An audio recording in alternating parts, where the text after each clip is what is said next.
Evangelho de Mateus, capítulo 22, versículo 29, está escrito assim: Jesus, porém, respondendo, disse-lhes: errais, não conhecendo as Escrituras, nem o poder de Deus. Porque na ressurreição nem casam, nem são dados em casamento, mas serão como os anjos do céu. E acerca da ressurreição dos mortos, não tendes lido o que Deus nos declarou, dizendo: eu sou Deus de Abraão, Deus de Isaque, o Deus de Jacó? Ora, Deus não é Deus dos mortos, mas dos vivos. E eu quero que você crê nisso. Então vou ler mais uma vez só essa parte final e você repete após mim. Vamos lá. Deus não é Deus dos mortos, mas dos vivos. E você crê que Ele é o teu Deus? Você crê que Ele tem vida abençoada para você nessa terra e uma eternidade inteira com Ele? Crê também que Ele vai falar conosco? Por gentileza, coloque sua vida no seu coração. Vamos dar ao Senhor essa palavra. Feche os teus olhos, aplaudindo, vai glorificando. Senhor nosso Deus e Pai, Deus bendito, Deus santo, amado e todo-poderoso. Nos reunimos aqui, meu Deus, em teu nome, para te adorar, te cultuar, te bendizer, agradecer teu nome. Cada um que aqui veio para ouvir a tua voz, a tua palavra. Então, meu Deus, eu digo o Senhor desça, remova toda barreira, todo obstáculo, e envia a tua palavra com poder e autoridade, e que a tua palavra e produza o resultado para a qual está sendo enviada, em nome do Senhor Jesus. Diga amém, Senhor. Tome teu assento, por gentileza, possa sentar, mas preste muita atenção, não se distraia. Se você trouxe aí papel e caneta, tome nota do que vai ouvir e aprender. Amém? Muito bem. No tempo do Senhor Jesus haviam dois grupos de religiosos, né? Um eram os fariseus e o outro eram os saduceus. E eles divergiam, né, basicamente em três questões doutrinárias. Os fariseus acreditavam em ressurreição, acreditavam em vida após a morte e acreditavam em anjos. Tudo isso, né, está escrito no Antigo Testamento. Por sua vez, os saduceus não acreditavam em anjo, não acreditavam em ressurreição, não acreditavam em vida após a morte, eram mais céticos, não é? Muito bem, e o texto aqui nos versículos anteriores vai dizer que os fariseus foram interrogar o Senhor Jesus a respeito do tributo, e aí perguntaram ao Senhor dizendo: mestre, é lícito pagar os tributos a César? Queriam, né, pegar Jesus na resposta, no enigma.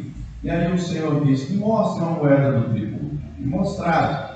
E aí o Senhor pergunta: de quem é esse rosto aí na moeda? E disseram: de César.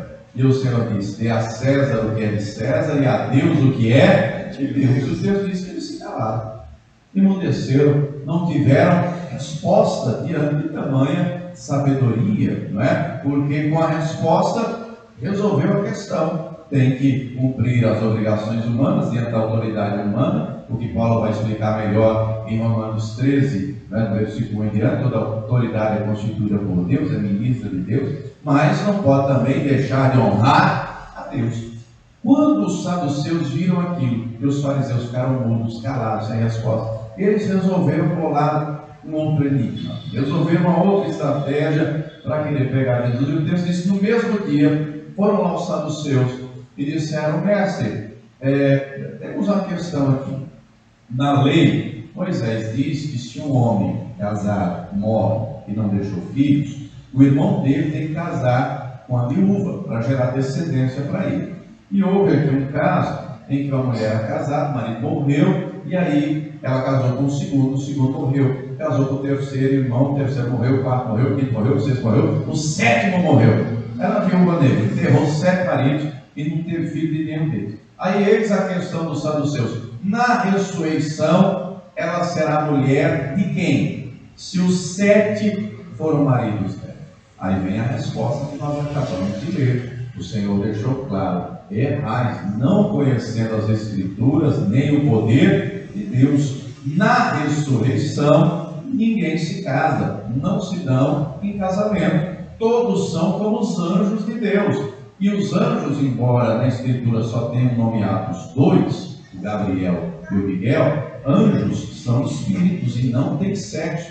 Deus nos criou assim não é? Para nos multiplicarmos, reproduzir, multiplicar, frutificar e encher a terra. A relação sexual é uma bênção de Deus na constância do casamento. Antes o casamento é pecado, é fornicação. Na constância do casamento, com terceira pessoa é pecado, que é adultério, não é? E isso é tão sério que Jesus estendeu o negócio mais além. No Antigo Testamento, o adultério ele tem a condução carnal. Jesus levou além de dizer: se olhar, Mateus 5,28, se olhar para a mulher do próximo e desejar, já adulterou com ela. Não precisa ter consumado o ato, se consumou aqui dentro. Mas o Senhor continua na resposta, né? Ele diz: serão como os anjos do céu, acerca da ressurreição dos mortos. Não tem livros no livro de Moisés, Deus apareceu, está citando no livro 3, a Moisés diz: eu sou o Deus de Abraão, de Isaac e de Jacó. É quando o Senhor traz a declaração que Deus não é Deus dos mortos, mas Deus dos vivos. Então, tomando por base essa primeira declaração do versículo 29, não é? E o Senhor deixa claro: errais não conhecendo as Escrituras, nem o poder de Deus. Em primeiro lugar, nós temos que conhecer a Escritura, nós temos que conhecer a palavra, não é? Porque a falta de conhecimento da palavra leva a pessoa não só a errar, mas a perecer. Está escrito, Oséias 4,6, o meu povo foi destruído porque lhe faltou o quê? Você lembra? Conhecimento, faltou conhecimento, tem que conhecer a Deus. O mesmo livro de Oséias, capítulo 6, versículo 3, diz que tem que conhecer e prosseguir em conhecer ao Senhor.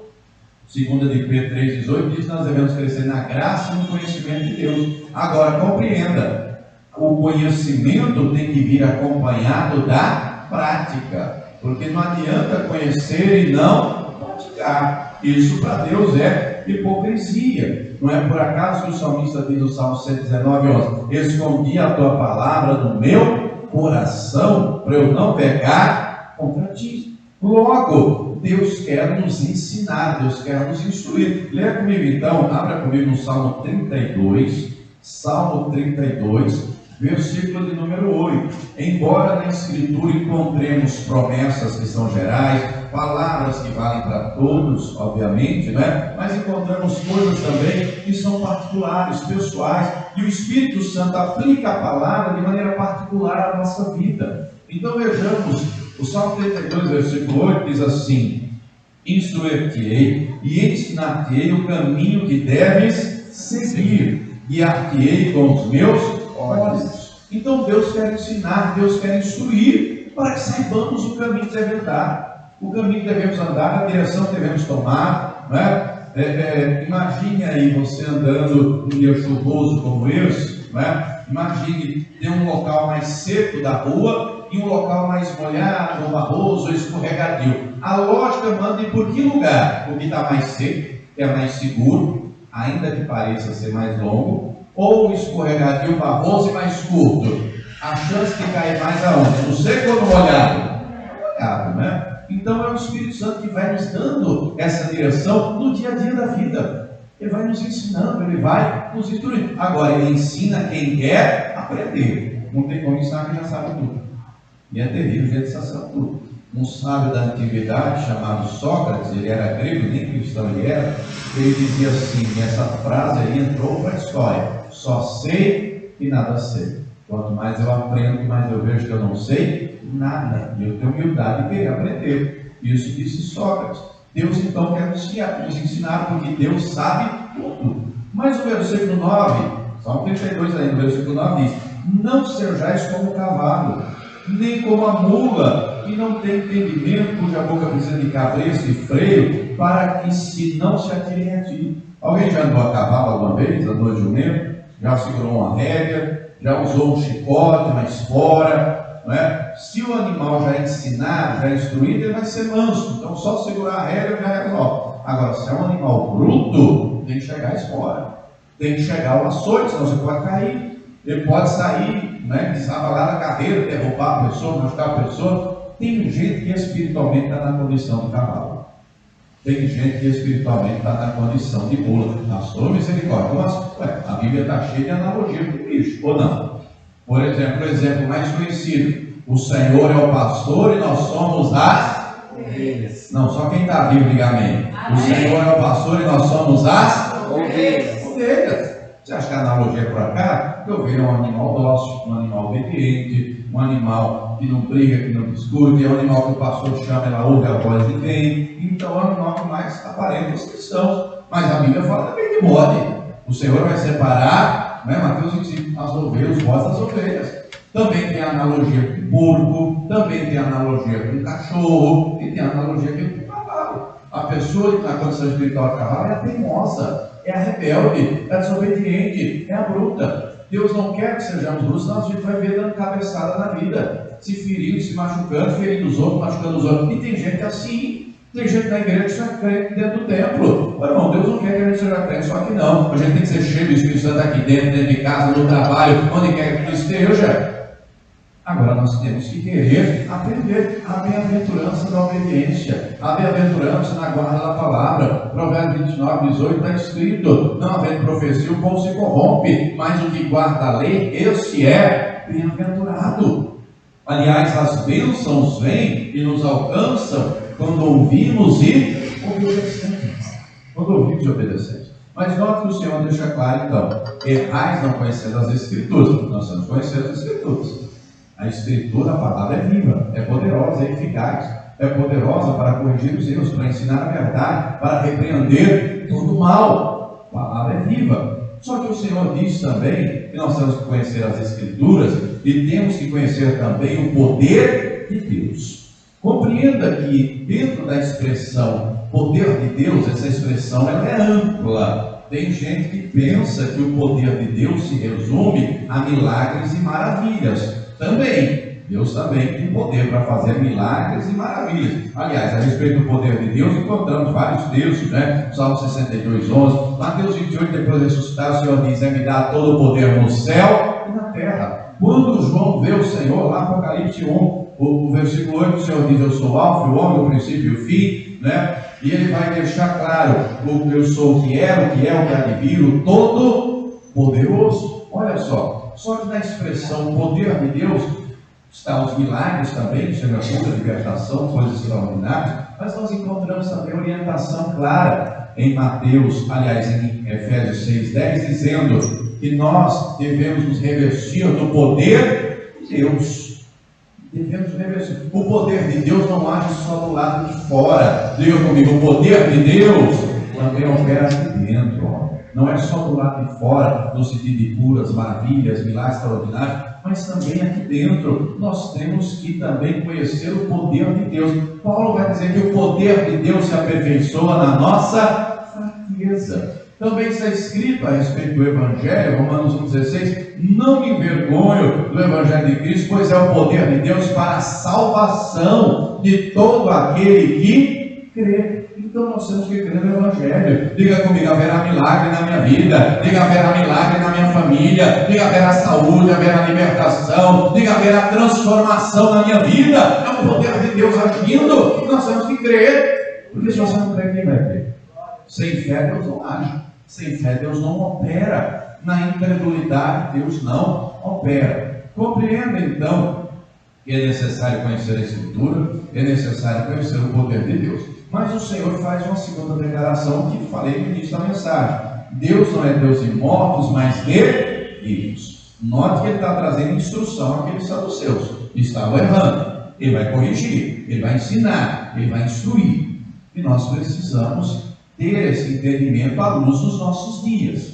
À luz dos nossos dias, né? Essa semana houve, no 31 de outubro, conhecido como Halloween, Dia das Bruxas. 1º de novembro, Dia de Todos os Santos. 2 de novembro, Dia de Finados. O Halloween, segundo conta a história, surge primeiro lá na Europa, um povo chamado celta. Era um povo que morava na Inglaterra, na Grã-Bretanha, na Islândia. E aí os celtas, eles acreditavam que nesse dia, 31 de outubro, era o dia em que a separação entre o mundo dos vivos e o mundo dos mortos era rompida. E os mortos saíam do seu mundo e iam para o mundo dos vivos. Eles chamavam essa comemoração de Chamai. E aí eles preparavam comida e eles acendiam muitas luzes para que os mortos não chegassem perto. Mas mesmo assim celebravam os mortos. O Halloween vai crescer e ganhar fama quando vai para os Estados Unidos. Quando chega aos Estados Unidos aí, e vai crescer e crescer de maneira exponencial, até hoje, até os dias de hoje. E no nosso país, o Halloween é conhecido como Dia das Bruxas. Dia das Bruxas. E no Halloween celebra-se, né, como é que as pessoas se vestem, como é que elas se ornamentam. As mulheres se vestem de bruxa, os homens, né, se transfiguram, pintam o rosto de monstro ou de caveira. É verdade ou não é? Sim. E está aí nas lojas, vendem, né, as bruxas voando, caveiras, máscaras, enfim. Nas escolas, professores ensinam as crianças. Nas empresas, nessa data, os patrões, os gerentes, os diretores, não pode vir todo mundo na caráter, pode vir todo mundo fantasiado, e celebram a morte como se fosse algo assim comum. Ensina as crianças, instrui as crianças. Só que a Escritura deixa claro que Deus não é Deus de mortos, é Deus de vivos. Acompanhe comigo então, Deuteronômio 18. É importante nós conhecermos a Escritura para não errarmos. Você quer ter uma vida abençoada e vitoriosa? Tem que conhecer a Escritura, tem que viver a Escritura, tem que praticar o que a Escritura ensina. Deuteronômio 18, abra comigo, eu vou ler a partir do versículo de número 10. Está escrito assim: entre ti não se achará quem faça passar pelo fogo o seu filho ou a sua filha, nem adivinhador, nem prognosticador, nem agoreiro, nem feiticeiro, nem encantador de encantamentos, nem quem consulte o espírito adivinhante, nem mágico, nem quem consulte os mortos, pois todo aquele que faz tal coisa é abominação ao Senhor, e por essas abominações o Senhor teu Deus as lança fora diante de ti. Versículo 13: perfeito serás como o Senhor teu Deus. Note que eles ainda não eram perfeitos, assim como eu e você não somos, mas Deus é o padrão, Deus é a referência, Deus é perfeito. Ele disse para Abraão, Gênesis 17, ande em minha presença e seja perfeito. À medida que você andar comigo, eu vou te aperfeiçoando, vou te aperfeiçoando. Aqui no versículo 11, o texto deixa claro: ninguém consulte os mortos, né? Na Almeida atualizada, o texto vai dizer necromante. E a expressão, a palavra necromante, segundo o dicionário, ela traz alguns sinônimos como adivinho, bruxo, ocultista. O dicionário define ainda necromante quem pratica a necromancia. E a necromancia é a comunicação, a consulta com espíritos mortos. Deus proíbe isso expressamente. Deus veda isso expressamente. Deus deixa claro: entre ti não se achará quem faça, e aí vem essa lista toda grande. Porque nesse tempo aqui existia essa prática. Os povos, vários povos, os egípcios, se você for na livraria Saraiva, tem até hoje o livro dos mortos, R$45, está lá até hoje. Mas não eram só os egípcios que tinham culto aos mortos, que acreditavam no deus Anubis, não é? Porque se preparava um sarcófago, porque a crença deles era que tinha que pagar um pedágio. Quando morresse, não é? Tinha que levar o ouro do sarcófago para poder pagar para o deus Anubis, para ter um bom lugar no mundo dos mortos. Essa era a crença egípcia. Mas não era só a crença egípcia, outras nações várias acreditavam do mesmo jeito. As nações que habitavam em Canaã acreditavam assim. E Deus deixa claro ao povo dele: vocês não devem ter essas práticas, vocês não devem fazer isso. Diga comigo: Deus é Deus de vivo. Nós encontramos exemplos vivos de gente que consultou a mortos. Nós encontramos, por exemplo, depois você lê o primeiro livro de Samuel, o rei Saul, quando ele é ungido, ele começa bem, ele é ungido pelo Senhor, ele é cheio do Espírito Santo, ele batalha, ele vence batalhas em nome do Senhor, o Senhor é com ele. Mas dali a pouco ele começa a sofrer. O Saul se torna em determinado momento uma condição espiritual de cavalo, de desobediente, de teimoso. Ele não aceita a correção de Deus, a instrução de Deus, através da vida de Samuel. Deus usa Samuel para dizer: faz assim, ele faz assado. Insiste no erro, na desobediência, até que, se você ler o capítulo 15, o texto deixa claro, né, que o Espírito Santo se retira dele. Começa o capítulo 16, Deus dizendo a Samuel: enche o chifre de azeite e vai a Belém, a Jessel Belemita, porque eu tenho me provido de um novo rei, homem segundo o meu coração. O Espírito Santo saiu de Saul. O próprio Deus diz a Samuel: até quando você vai ter dó dele se eu rejeitei? E aí, Saul não tem mais Espírito Santo, demônios o atormentam, e o tempo vai passar, Em determinado momento se levanta uma batalha, os filisteus contra ele, ele busca a Deus e Deus não responde. Por quê? Porque Deus não responde a teimoso, Deus não responde a rebelde, Deus não responde àquele que não quer ouvir a sua voz. Se Deus falou e você ouviu, Ele vai continuar falando, guiando, dirigindo, orientando. Agora, se Deus falou e você não obedeceu, Ele só fala, não, se você se arrepender e pedir perdão. Senhor, me perdoe por isso, por aquilo outro. Aí ele volta a falar, quando ele vê verdade, sinceridade. Em Saul não havia. Ele buscou a Deus na hora do aperto, na hora da angústia, e mesmo assim Deus não falou com ele. E o capítulo 28 de 1 Samuel vai dizer, Samuel já tinha morrido, né? Quem terminou de escrever o livro de Samuel foi o profeta Gade, no capítulo 25 do primeiro livro, que narra a morte de Samuel. Samuel já tinha morrido.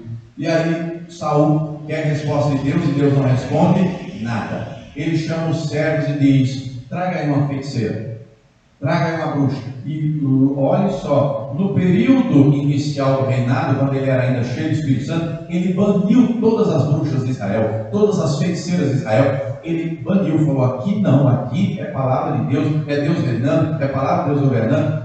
Aí ele diz, Deus não responde, traz uma bruxa aí. Sabe que tem gente no pleno século XXI, nos nossos dias, que é assim? Eu já vi testemunho de um monte de gente. Pastor, ora pela minha sogra, ora pela minha mãe, ora por fulano, porque é assim, vai na igreja, se Deus não deu resposta, vai na macumba, vai na bruxaria, vai na umbanda, vai no espiritismo, vai em qualquer lugar. Está igual Saul, está igual Saul.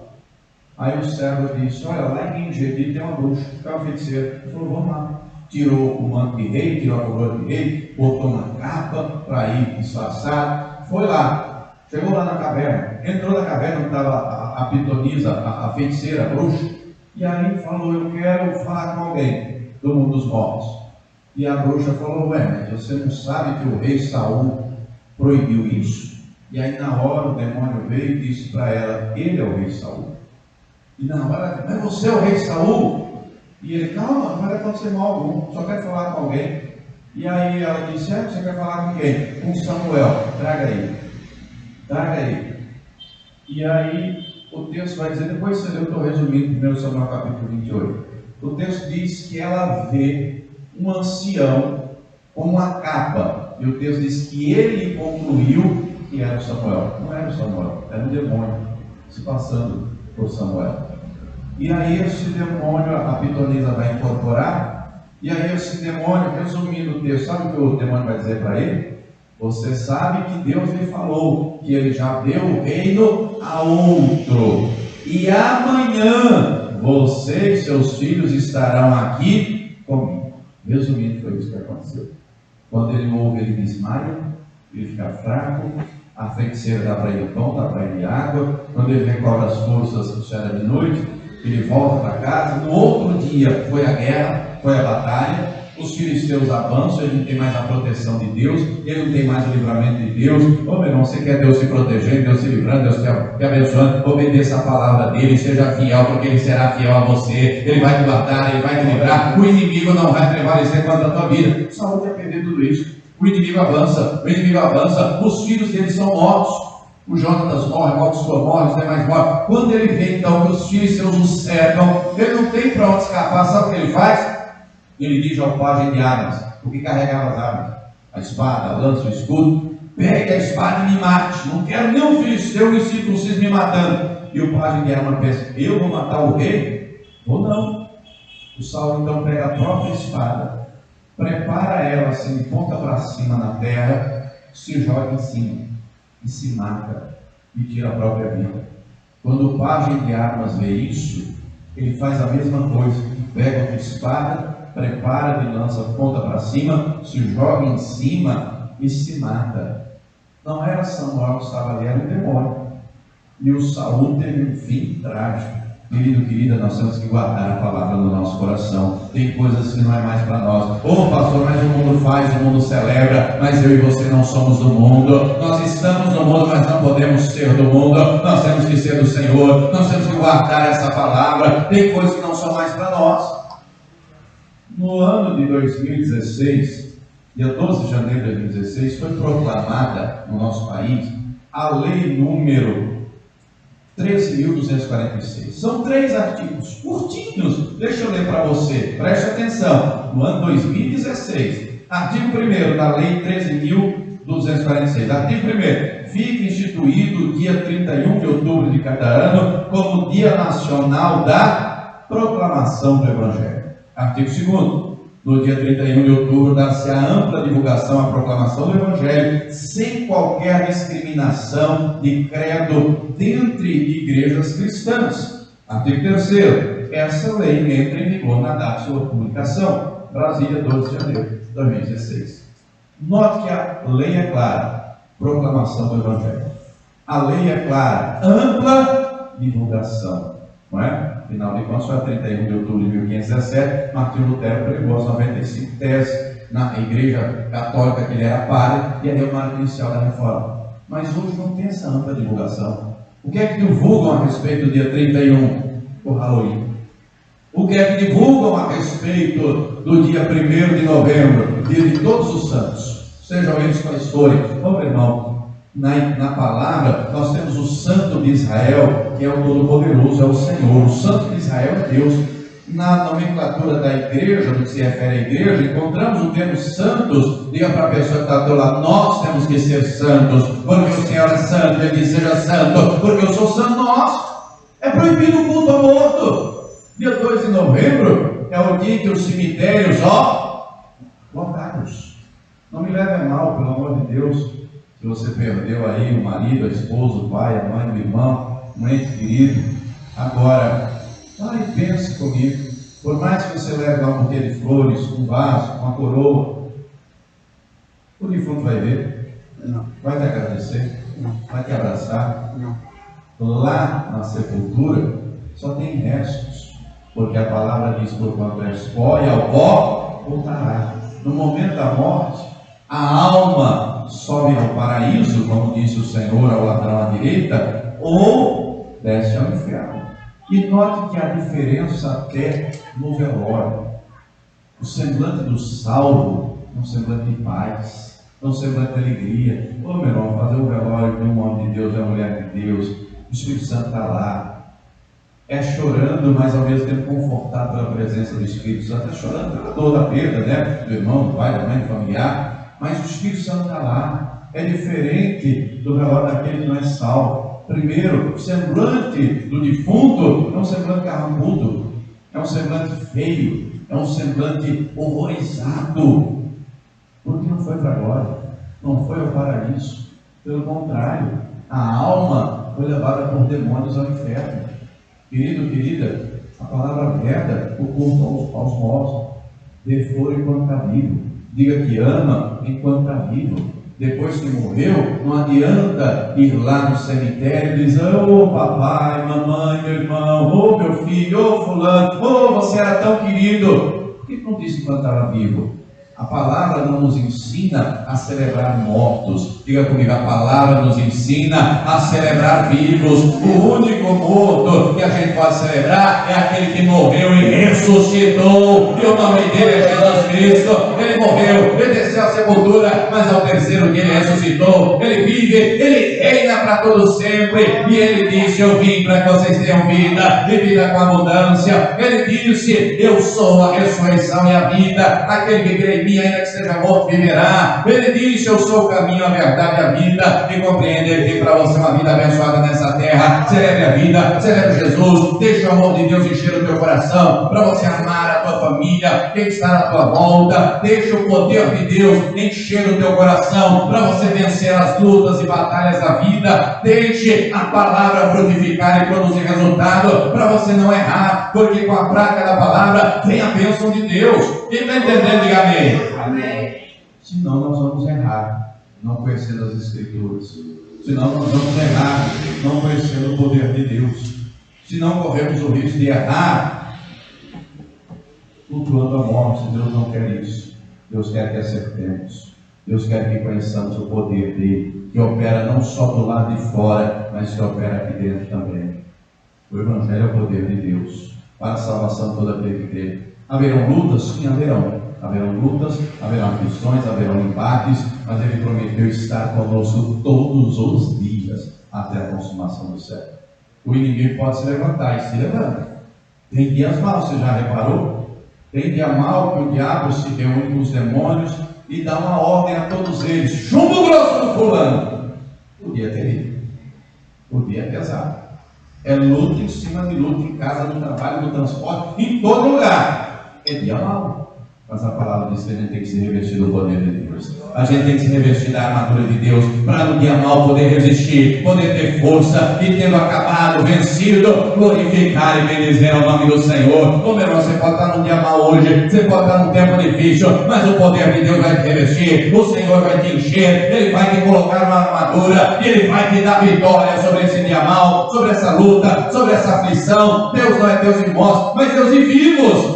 E Ele tem para nós vida abençoada nessa terra, vida vitoriosa nessa terra, e uma eternidade inteira por Ele. Ele mesmo declarou: a vida eterna é esta, que te conheçam a ti só, por único Deus verdadeiro, e a Jesus Cristo a quem enviaste. Diga comigo: vida abençoada nessa terra, e uma eternidade inteira com o Senhor. Você crê nisso? Se coloque de pé, então nós vamos orar. Se coloque de pé, então nós vamos falar com o Deus poderoso. Se coloque de pé, nós não temos que viver mortos, nós não podemos errar. Diga comigo: eu vou acertar, eu vou viver a vontade de Deus. Diga comigo: eu vou me revestir da armadura de Deus. Diga comigo: eu vou viver pela fé. Diga comigo: eu sou mais do que vencedor em Cristo Jesus. Se você não crê, quem vai crer por você? E aliás, o diabo está interessadíssimo em que você duvide. O diabo está interessadíssimo em que você seja incrédulo. Porque com Deus tem que ter fé. Com Deus tem que ter fé. Sem fé Deus não age. Sem fé Deus não opera. E aliás, o próprio Senhor Jesus deixou claro: tudo é possível ao que crê. Ele mesmo disse a Marta: se você crer, você verá a glória de Deus. Eu não sei quais são as aflições e angústias que você está enfrentando. Eu sei que o Todo-Poderoso quer lhe dar vitória.